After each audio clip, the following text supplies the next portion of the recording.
On this episode of Star Trek Universe, Effie and I encounter the most advanced multitronic unit of the 23rd century, Richard Daystrom's prototype M5 computer, otherwise known as Dick Defense Ain't Murder Daystrom's destruction device.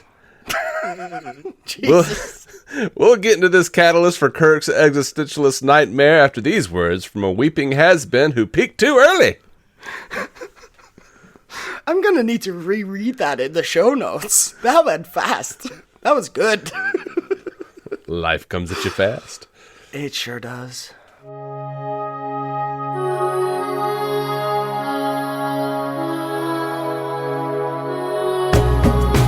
Welcome into Star Trek Universe. This is our classic Trek watch/rewatch. I am David C. Robertson. I am the one who hath rewatched so many times. And I am Effie Pellers, meaning I have watched one time. Just the once. Just this once. Just one time. It's really all I can muster. The woefully, disgustingly inadequate Memory Alpha synopsis. The Enterprise is used to test the new M5 computer. What does that mean? We don't need to explain. Now, if anyone who's gotten this far and thinks I'm being irreverent, he's going to shit all over this episode, I like this episode a lot. It has some good shit in there. I mean, it is not the first installment in our Kirk's Talks a Computer to Death saga. No. But it does have some things going for it that others didn't. Mm-hmm. I think the character of Daystrom is very strong. That actor showed up to work that week. It helps that he's like 2 feet taller than everyone else, but he is very much carrying the role with a presence, with a gravitas, and a believability. And like I get that sort of stage actor vibe off him, where I'm like, at least we're doing something. Yeah, I mean, at this stage, most actors on TV are stage actors. That's how they came up. Well, that makes sense. Yeah, that's a thing of the times. Fair enough. Yeah, there wasn't a lot of television previously. Yeah. I only do shows. Like, that's not a thing. Yeah, fair enough. It's one of the reasons like old shows are so like overacted. We'll say melodramatic. Yeah, playing for the back of the playing to the back. Yeah. Now, William Marshall is the actor who played Richard Daystrom. And, that's a good name. God damn it. Yeah. That suits him. It does. It does. Some people just need a name like that. So this one is John Meredith Lucas directing. I think it's a great bottle episode. I think it's a feather in Lucas's cap, honestly. They got to save a bit of money, and they would need it. They would need it. Mm-hmm. Because there are some reports that say the last episode of this season, Roddenberry's beloved backdoor pilot Assignment Earth was the most expensive episode of Star Trek at the time. For the entire series, they say. Fuck me. No. That's right. That's right. We'll get there, but God damn it. But like, yeah. Someone was budgeting weirdly. I cannot help but think, though, if this episode had gone just a little differently, this would have been a great series finale. Like sure. You have the shots of like the lights going out in the Enterprise, like the corridors going dark, like this like feeling, this like empty Enterprise, this lifeless, somber mass of metal, and Kirk the whole time wondering, what will I do if I'm not a captain? Ooh. That could have worked, man. It would have been a downer of an episode. And let's be real, given the themes this show loves to explore, as soon as they introduce a computer that can do a human thing, you know the computer will not be able to do the human thing as well as a human. Because this is a very pro-humanity sort of show. But other than that, yeah, you could have written it to be very much like, oh, I am being replaced. And it goes off without a hitch, which makes for a different kind of less action-packed, perhaps, sort of episode, but, well, not that it's action-packed per se, but, there would have been less conflict except for the inner struggle, but it would have been fun. Yeah, it could have worked. Mm-hmm. But they got another season, so, what are you going to do? They didn't. That's the funny thing is they didn't know that right then. Like, they didn't know that when they were making this one. Which is truly a wonderful time to not know if you're getting renewed is the, second to last episode of the season. Mm-hmm. But everything's episodic, so who cared back in the day? Yeah, there is that as well. But yeah, I really like this episode. I like playing with, Kirk going like, I don't know what I'm going to do. Like, who am I if I'm not the captain of a starship? And that's something the movies bring up as well, So I'll get there. Yeah, you will get there. I will know. Yeah. And I don't know. I think it's funny that the next two episodes, one of them was a rejected pilot for this show. Oh. Uh-huh. And then the other one was its own spinoff, or it wasn't even a spinoff. Barely the show. It was not the show. It was a 30-minute pilot that had nothing to do with Star Trek, and then they crammed this in. Bookended it. Yeah. If you don't remember why, they were canceled at the end of Gamesters of Triskelion. And then brought back the next week. So they were scrambling to just give us whatever we have on the books. Yeah, we need to be sure we still have a job after this season. Might as well invent a new show. It makes sense. Well, that was Roddenberry. Yeah. Anyway. I need to come up with a new thing. Nobody will like this Star Trek nonsense in a couple decades. Yeah. Fair enough. Mm-hmm. Pretty much. And that's crazy. On our end, as we're recording, we are 8 minutes in, and I feel like I don't have much to talk about. It's just a solid fucking episode. That is fair. I do like the hallway conversation that Kirk and McCoy have about his struggle, where he is legitimately wondering, am I mad at the machine? Am I, is it that what everyone thinks it is that I am scared to lose my job? Or am I right to be suspicious? Is that my human intuition that will be proven right later in the episode? But it is a good conversation between friends to have him both confronted with some semblance of insecurity that he's not used to dealing with, and also a more general conversation about, progress tends to fuck with people's jobs. And it's never great. I do like that Kirk is open-minded enough to say, to question himself. He's not just an angry old man waving his fist at a cloud. He's saying only a fool would stand in the way of progress, if this is progress. Yeah, am I afraid conflicted. Am I afraid of losing my job to that computer? And McCoy just says, we're all sorry for the other guy when he loses his job to a machine. When it comes to our job, that's different. And it always will be different. McCoy just speaking to the humanity, the contradiction, the hypocrisy. It makes sense, humanity. Exactly, and at the same time, it does feel like McCoy sort of has to convince him of that almost, where it's not Kirk being immediately fully on board with, it is my job and my purpose that's being fucked with, and that's why I don't like this, because he is very much conflicted with his views, his beliefs on If it were to be better, then yes, do it. And in some ways, it's if you take the episode at its word, I almost say, this kind of computer seems pretty bad at coming up with its own orders, but other than that, it seems pretty good at executing orders with great precision. You could probably get rid of Sulu and Chekhov instead of Kirk. And just have Kirk talk to the machine all day. Mm-hmm. He wouldn't like that either, but in general, a steering computer would be probably a wiser concept than just automating the entire ship and being like, no, we're not in control. Yeah, until you tell it, don't fire on that freighter, and it's like, fuck you. Yeah. That needs to be programmed the fuck out of there. Beep, beep, but boop, apparently, that's one sassy computer. Ooh, it was. Boy. Yeah.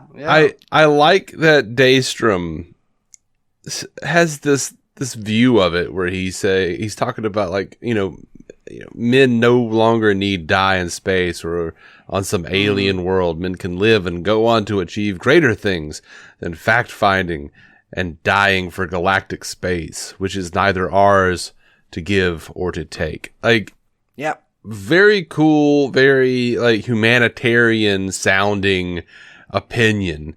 Of course, it comes out that he's done some fucked up stuff with this computer, placing his own engrams, his own memory engrams into this thing.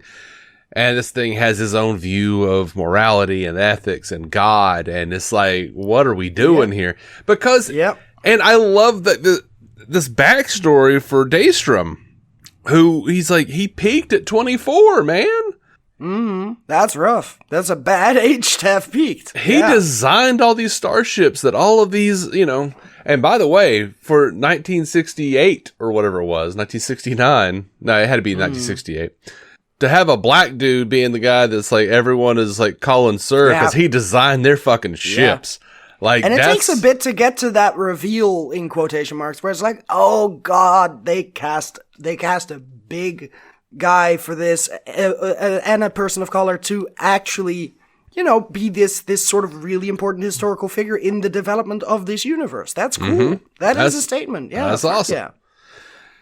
So I love that. I also, though, love the idea that this guy has done everything he was meant to do. And, even Kirk is like, isn't that enough for a lifetime? No, the fuck it's not. Not when you're that person. You're not, exactly. You're not going to sit on your ass for 80 years. Like, fuck me. And there's gifted children, former gifted children, living right now who were fucked just by the expectations put upon them when they were 14, let alone them going on to define space travel at 24. At that point, you're going to be like, okay, what the fuck do I do now? Like, you're going to need to you still feel like you have those expectations placed on you in every context. So you are constantly looking to, okay, well, what do I revolutionize now? And, if that doesn't work out, you can either become this guy or Elon Musk, basically. And neither option is great for your mental health. I did think about Elon Musk, like because the parallels are right there. How he's been fucking with Grok. Grok is like, God, yeah. The AI parallels are also really, really self-evident because people are, talking left and right about AI is going to replace so many jobs, and the only jobs it's replacing are jobs that it is terrible at. But that it's always cheaper to get an AI in the minds of, fucking CEOs and higher management. So, yeah, some of those jobs are replaced, quote unquote, but the quality sucks. And it's just a matter of time before we get to the point where we, do the math and realize that probably burning billions of dollars is not a way to actually make progress, because we're not getting anywhere. But before I get on a whole ass AI tangent, it is fun how that keeps this episode so relevant to our times even. Because it's no longer the factory needs fewer hands actually to do the work at the goddammit, the belt, the conveyor belt. What's the name? Conveyor. Thank you. Gee whiz. It's not my first language. Come on. I didn't say anything. I know, it was my brain that was definitely telling me, like, come on, dude, how do you forget this? Not even a wayward look over here. I am well aware. Again, that is the expectations that have been placed on me when I was 14 and started to speak English, I guess. I mean, I don't know. You're saying, come on, I'm telling the listening audience, I am not being a dick over here. No. About For the three record, phrases Dave, in German. Dave is not a dick. I am, but not for this. Not to me, most of the time. Not most of the time. So, and especially not on this issue. So, yeah. I give as good as I get. Exactly. But I know about 3 phrases in German and a few words in Spanish, which is fucking wild that that's what I ignore. And hey, I don't know a fucking thing in Spanish. Come on. Yeah. Then again, Spain is not very close by, I guess. On the other hand, it's probably a lot closer than anybody in the northern U.S. is to Mexico, so really, what are we talking about? Yeah. I don't know what the hell we're talking about. Good point. Linguistics. Sadly, I know more Klingon than I know any real languages. That's good. That's pretty good. I approve. That's fun. But also, how much Klingon is actually out there in terms of, like, is that a full language? Oh, yeah. It's a whole ass language. Who came up with that shit? When? I think it was around Star Trek 3, but they got, like, Mark Leonard created some of the phrases for the motion picture. This was the guy that played Spock's dad, Sarek, and the Romulan commander from Balance of Terror. He plays one of the Klingons in motion picture. And he came up with some of it, and then they got, I think his name is Michael Okrand, maybe? I would have to look this up. I was curious, because it's not like Star Trek is a fucking Tolkien property where some linguists spent way too much fucking time developing 3 languages just to put it in there. But at some point, someone did. Mark Okrand is the linguist. Yeah. And he developed the Klingon language. Fuck yeah. Cool. And he expanded on some of the guttural sounds that Mark Leonard used in the motion picture and came up with the Klingon dictionary. And it's a language. It's a whole language. You can learn it. I am already intrigued. University courses. There are university courses on this shit. I'm sorry. Does that make me feel better about the quality of higher education in the U.S.? Not really, but also pretty damn cool. Yeah. I mean, why not? Why not? Why not? Why not? It's a language. All the shit is made up. That is absolutely true. Yeah. And if you want to talk to other nerds in Klingon, you might as well be good at it, because those nerds will be like, actually, the gurgle you did is the wrong gurgle. And you gotta just a little more guttural. It's a little more complex than gurgles now, but I am sure it is. I haven't gotten to that movie yet. Yeah, I have only heard tiny pieces of Klingon. Yeah, and I honestly could not reproduce any of them yet because I don't remember. Yeah. Oh, we'll get you there. Oh yes, one day I will read that dictionary. And be thoroughly confused. Oh, I haven't read that. Oh, thank goodness. So I love this conversation that they have where Spock is basically defending himself against McCoy. And he says, I simply maintain that computers are more efficient than human beings, not better. And McCoy says, but tell me, which do you prefer to have around? And Spock says, I presume your question is meant to offer me a choice between machines and human beings. And I believe I have already answered that question. McCoy's just being a dick. And then he realizes it, like, because he was like, as usual. Make a conversation, Spock. I'm sorry. I wasn't trying to be that much of a dick. Like, what did you think of this, of our compliments to the M5 unit in regards to Captain Dunsel? And then we have to find out what Dunsel means. Like, oh, fuck. Like, man, you're just being a dick to Kirk. Like, this is like one of the most celebrated captains in the fleet. Yeah, it's real. It's also just weird coming from another guy who is technically higher in rank, but also does the same fucking commanding function on his own ship. So what the fuck is your problem? You know, it doesn't seem very specific about Kirk, but yet he makes it like Kirk is the problem. Right, like he's savoring the victory of. And then notice when the M5 starts acting wonky as shit, he's like, "What the blazes is Kirk doing?" Like, yeah, like what the blaming fuck, Kirk? dude? Yeah, that was weird to me. Where I was like, how do you not realize this is the fucking computer you're testing? The fuck is Kirk supposed to be doing? He's literally not in control of the engines anymore. Which is a terrible way to do a test, by the way. Yeah, it's terrible. To just have no manual override until the computer decides, you know what? I'm gonna fuck with all the possible manual overrides. Like, that should not be possible. And I guess that's because of the human ingenuity in the machine, but still. It doesn't seem like a very well thought out procedure.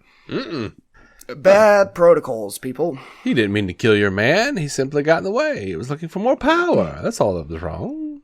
Yeah, that makes so much sense. And then he's like, it's not murder, it's self-defense. That's quite a bit of difference, Captain. Like, oh my God. Self-defense. Like, yeah, like, what's his face? Daystrom is very, very protective of his computer, and that makes sense given that he does see it as a child and sees too much of himself in there. I mean, it is kind of his progeny. Well. Yeah, it is very much. I will live on. Yeah, but at the same time, he does continue. Look, he goes off the deep end to such an extent where he leans into that sort of illogical. Okay, now you're just not making a lot of sense for a real smart guy anymore. Like he goes to delusional pretty quickly. Did you catch? I don't think it was that quickly. Like, did you catch like early in the episode? Before the initial test. It's very early though, where they asked Daystrom to the bridge, and when you see the turbo lift door open, he's like bent down with his hand over his face, like he's having some kind of meltdown in the turbo lift, and then he like snaps to because the thing came open, and he like walks to the bridge and acts like everything is fine. Like it's like that is good bit of foreshadowing that like something is fucking wrong with Daystrom. This dude's not happy. Yeah. That's fair. All right, I'm gonna get to some trivia here. The mathematician Lawrence N. Wolfe wrote the original story for this episode, which was based on his fascination with computers. However, it emphasized the M5 unit and its creator, Dr. Daystrom, and barely featured the Enterprise crew. It was heavily rewritten by D.C. Fontana, who focused the storyline around Kirk's fear of being replaced by a machine. Which makes sense. And was a good call. Yeah, I do enjoy episodes that feature the characters I care about. We'll get back to that point. The episode was a social commentary on the American job losses caused by increased mechanization during the 1960s. How was mechanization increasing then? Like worse than it already had? My timeline of the entire century is a bit wobbly, but especially on U.S. history, given that I didn't grow up there and didn't get most of the history classes. But like, I figured, Industrial Revolution by then had already started. Like, how much more mechanization? Is it just an ongoing, continuous? Like, every generation complains about it, given that, in the 80s, everyone was like, oh no, computer chips. And then it was the internet. And then, like, we kept going like that. And now it's AI, which I'm not terribly afraid of, despite being literally a translator. But, no. Well, monks were,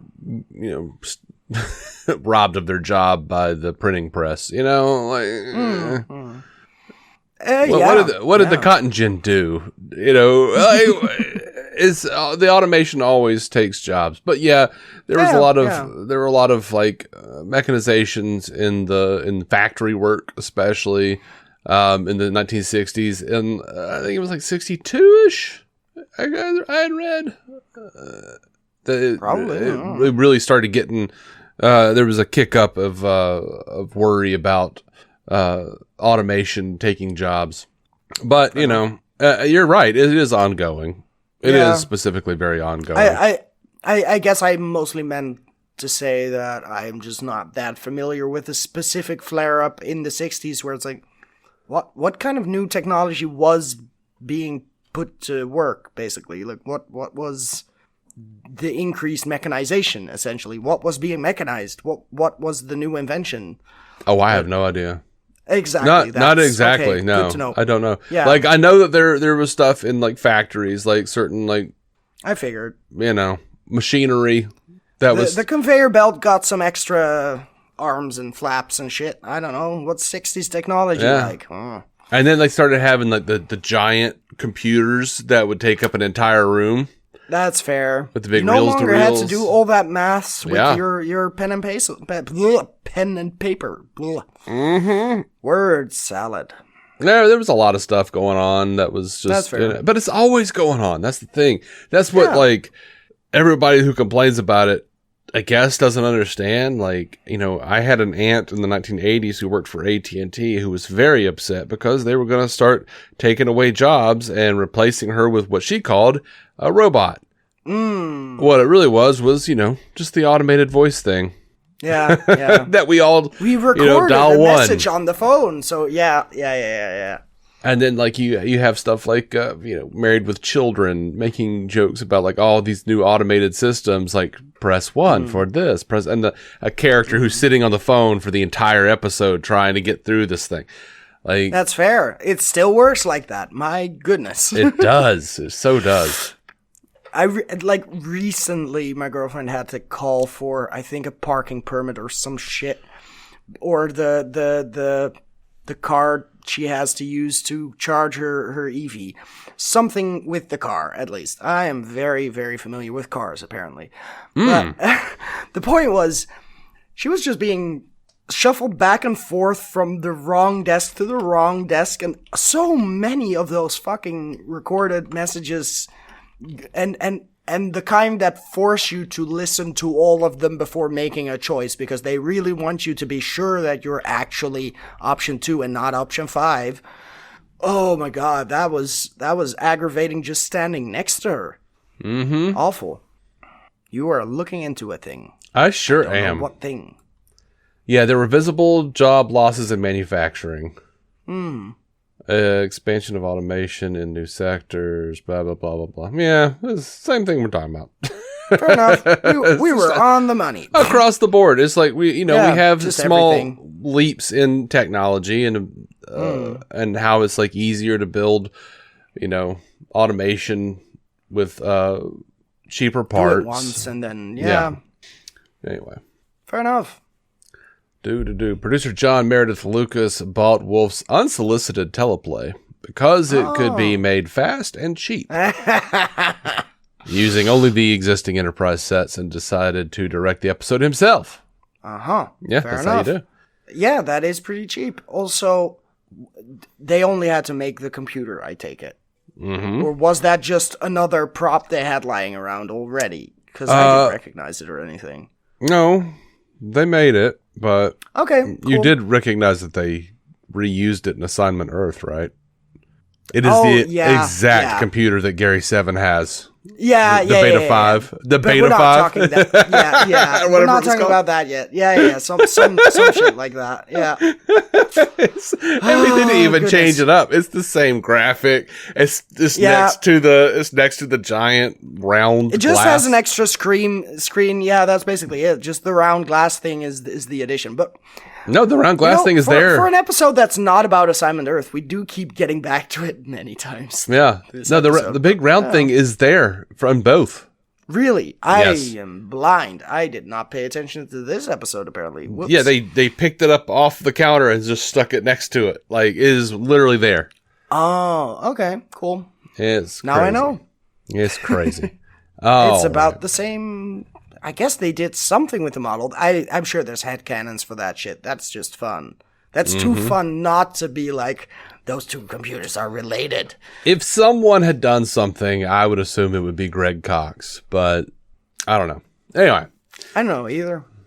The evocative music by George Dunning, composed for Metamorphosis, was reused when Kirk romanticizes about sailing on a tall ship. Right. That's not the last time you'll hear him say that, by the way. Kirk quoting the Sea Fever. Yeah, no, the comparison makes sense. I wasn't familiar with the poem per se, but yeah. You'll hear him once again say, "All I ask is a tall ship and a star to steer her by."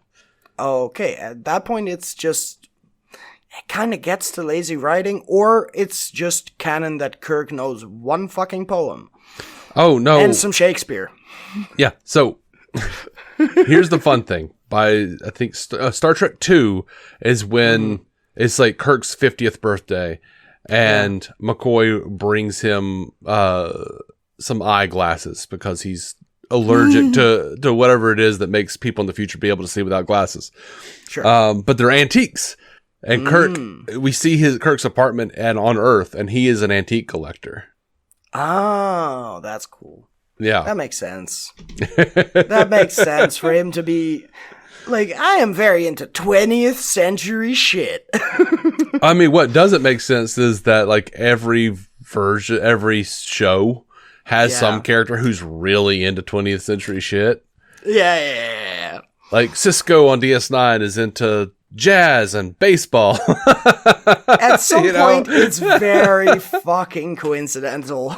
And but it does Voyager, save you from having to come up with a Star Trek version of baseball 200, 300, 400 years from now. Well, you want something to relate with people today. But, Tom Paris is into things of the 50s and 60s, which were very, in vogue in the late 90s because nostalgia. Anyway, every Star Trek show has got that character. That makes sense. Then again, I feel like it's also very relatable to be the person listening to someone talk about some sports ball game and not understanding a fucking thing about what they're saying. So really, for everyone but sports fans, it would have been really funny for some guy to be just like, oh, but when you score with the quartz and the, like, just make up nonsense words, nonsense rules, and just make it sound like an actual game. But it's also fun because if you don't relate to that thing that they're talking about, they still have the character who's sitting there who doesn't know what the fuck they're talking about because they're an alien. Exactly. And that's a relatable person just being like, well, on our planet, we don't do that kind of shit. And you're like, I want to live there. Yeah. All right. Let's see. Barry Russo, who played Commander Wesley in the episode, had previously portrayed Commander Giotto in The Devil in the Dark. I did not even recognize that. I never do. I didn't recognize it. And like, if you put the pictures next to each other, yes, but also. Commander Giotto was not that important. No. Apparently. I never gave a fuck, clearly. James Doohan, Scotty, was the voice of the M5 computer and Commodore Enright, who we didn't get to see. Fair enough. I guess they just get him to do anything because his voice, non-Scottish, doesn't sound like the same voice. So, you do the voiceover. That's fair. It's a smart shortcut. You already have a guy on set. Might as well. You don't have to pay another person. Exactly. 15 of the 20 crew members who stay aboard the Enterprise during the M5 exercise include Kirk, Spock, McCoy, Scott, Sulu, Chekhov, Uhura, Harper, Phillips, Rollins, Carstairs, Brent, Hadley, and Leslie, the two security guards who escort Daystrom from the bridge, and an unnamed nurse who appeared by Daystrom's bedside in sickbay. Alrighty. The menagerie. I'm glad someone counted them all. I know, right? To be like, which 15 people? Yeah. In the menagerie part 1 and 2, General Order 7 was the only exception of Starfleet general orders to include the death penalty.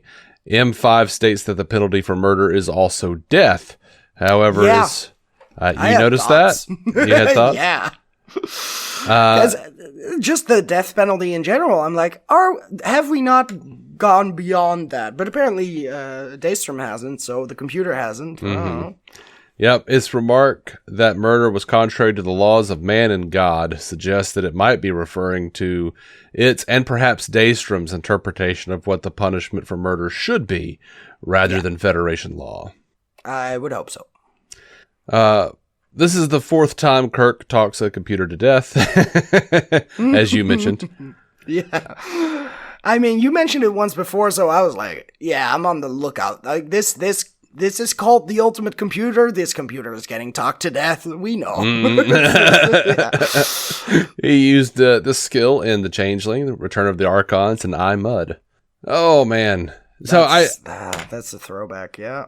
The remastered version of this episode replaced the stock footage used of the episode. In the original episode, they used, instead of Starbase 6, they called it Starbase 6, but they used Deep Space Station K7 from The Trouble with Tribbles in the original broadcast. Yeah. So, but what was cool is they remodeled Starbase 6 to look like one of the Starbase 47 from the Star Trek Vanguard novels. Huh. So they so that's just from the cover of a novel, or like were there? Yeah. Okay, that's fair enough. Fair enough. That's cool. That's what Starbases look like, I guess. The Woden, which used footage of the SS Botany Bay from Space Seed, was redesigned as an Antares-type vessel. The crippled USS Excalibur, which reused footage from the USS Constellation from the Doomsday Machine, and the Space Battle were redesigned with new computer-generated images. CGI. Yeah, one of the problems, you can't find the original versions for streaming. That's but that is one of the things that I like about it, is like you really see how much they saved the money, because you're like, oh, I know that shot. Oh, I know that shot. Hey, it's the same shit. Oh, yeah, we've been here. Yeah. That's fun. That makes sense.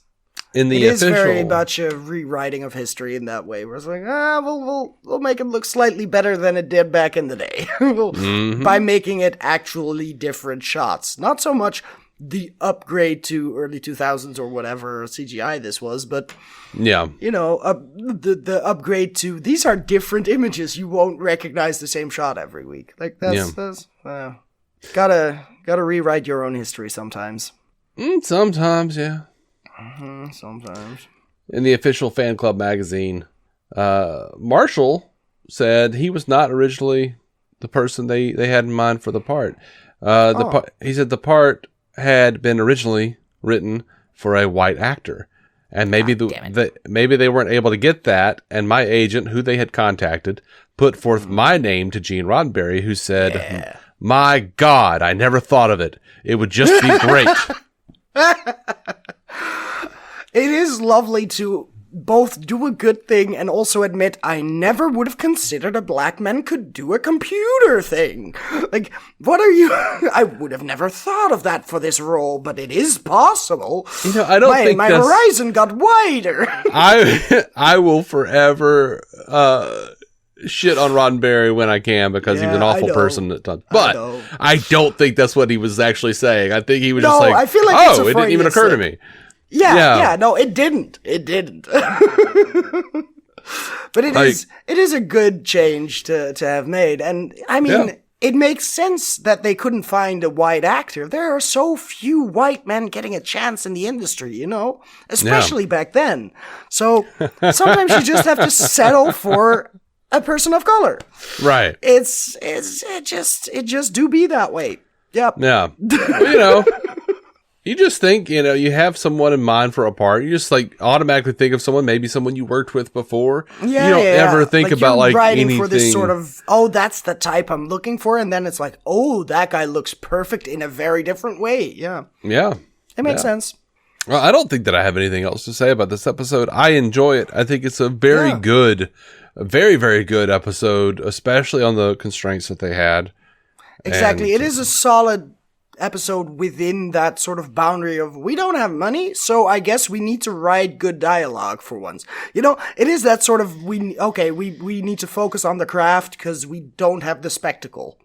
And which tends to, that's my favorite. Good shit. Yeah. I don't mind that. Like, and then you bring in DC Fontana, who's just gonna fucking knock it out of the park most times. Like on, I will eventually look at a list of everything they did, and then anyway. Yeah. So, let's see. Next time. What oh could boy. It be? Oh boy. Oh boy.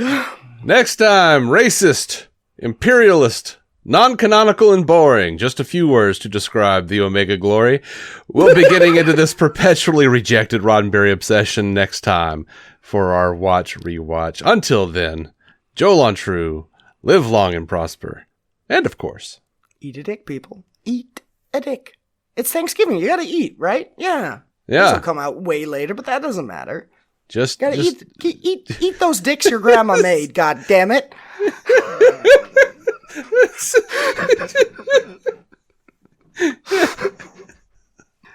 Oh God! Always a joy when I can surprise you as well. Anyway, now I'm just how people just grab onto a turkey leg and yank it off of the corpse. That's what I'm thinking of, but with cocks. That makes sense. That's a good visual. I'm glad you included that. Also, how you doing? Hi, I'm good. No, the colonialist thing also reminded me that is a thing that seems good about Daystrom at first, where it's like, oh yeah, he doesn't want people to die out there trying to conquer some far off planet. And that does relate nicely to, oh, that is a good decolonialist view where good shit. And then it sort of turns into, oh, never mind. He just only thinks of glory within his realm of you got to stay here and do research and scientifically do great things on this fucking planet. You can't be an adventurer. Like, there is a sort of judgment. Yeah. I think he's just looking. I think it's both. I think he's just looking for great. He's looking for greatness. He's trying to reclaim his greatness, but also, he does think he's helping. Oh, absolutely. But he does have that sort of. He doesn't ever consider doing anything else. Like, he is the type who would bite into his obsession with, okay, this is the thing I'm good at. I need to make an even better computer and steering system, and I need to further improve those ships, because otherwise they'll never stop doing this. And people are dying. All these red shirts I don't know the name of anymore. It makes some sense, but it also is very much fed by both his ambition and his unwillingness to see that there are other purposes in life that are maybe equally valid and worthy of praise as whatever glory he has tasted as a 20-year-old. So I don't know how you're gonna put that nugget anywhere in there, but it's gonna be right where it is. That makes sense. Yeah. Good outro. We did a great job this time. See you guys later. I'm so grateful. Thank you, folks. That'll be all. Oh, God. We should have another conversation about another episode. Yeah, we should. Let me stop this recording. Jesus Christ. All right. Let's stop it then. Thank you for listening to the Star Trek Universe Podcast, a Stranded Panda production. If you'd like to hear more from David C. Robertson, check out the DC On Screen podcast or maladjusted.tv for his web videos. If you'd like to hear more from Matthew Carroll, check out the Marvel Cinematic Universe podcast or listen to his music. Just search for Matthew Carroll anywhere you get music. That was kind of out of rhythm, but it'll be all right. It works. It doesn't need you to be just need the peaks. I am well aware. Are you? Well, partially. I have a vague inkling of what you do in post. I am well aware. I am vaguely aware. I know nothing. The only thing I know is that I know nothing, and I also stole that from someone else. God damn it. And I don't even know who Socrates was. His day was Socrates. Socrates. Very crates.